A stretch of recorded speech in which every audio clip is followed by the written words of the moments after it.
Hey, what's going on, guys? Welcome back to another Texas Chain Saw Massacre, the game video. Today, Gun Interactive dropped a pretty big news bomb about the skill tree reworks that we knew were in progress for a long time now.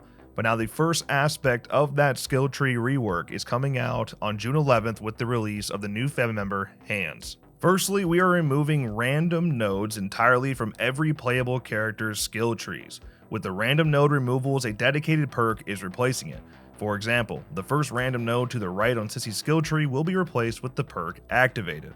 This way, players can respect freely without worrying about needing to respect multiple times to get a perk that they want. When you load into the game for the first time after this update, all character skill trees will be reset like a respect and the perk levels will remain the same. Players can then go through the new skill trees and explore to find a build that fits their playstyle. For both players' feedback and our design team, we have given Sonny the perks No Sell, Fast Hands, and Extra Drip. We've seen a lot of feedback from many of our Leland mains about wanting a health perk. We are happy to say that Leland will now have the perk Extra Drip. Another change of note is for Sissy, we gave her the victim perk Slippery as it fits her character. So hold up, a lot was in that one paragraph, okay? Random nodes being removed from skill trees completely. This has potential to change balancing quite a bit because certain builds that rely on random perks, like the meta Leatherface build of Hysterical Strength, Violent, and Scout, technically may no longer be possible without the random nodes being there. So it could bring back some of those meta builds and make a more balanced experience on both sides. But then you go over to the new perks that are being added per certain characters, like Sonny now getting No Sell, Fast Hands, and Extra Drip.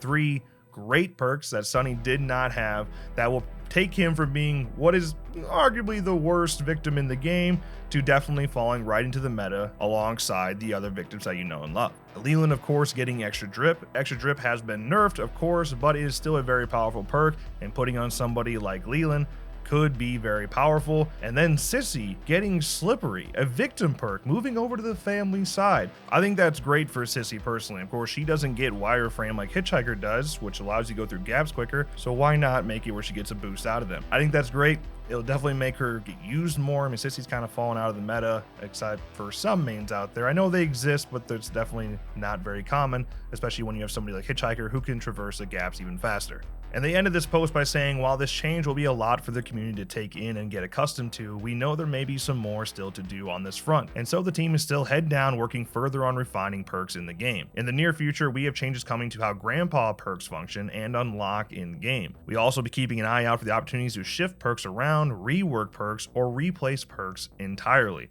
We even have been considering introducing some unique perks for certain characters where applicable and necessary. So moral of the story, this is just a start, right? Removing the random nodes, adding these perks to certain characters, moving some things around, it's just a start. Grandpa perks are apparently going to be completely reworked and function differently in game, as well as possibly new perks completely where they may be needed. I like that. I'm glad they're making moves here, okay? We knew with this transition to Black Tower, things were going to be slowed down. Obviously, we're still waiting on the museum mode. The new family member still hasn't come out, etc. It's been a while, but obviously they're doing things here and they're trying to make the game better. And the most important thing, before DLC, before content, all that, is to have a good and functioning game. And that's what they're trying to do.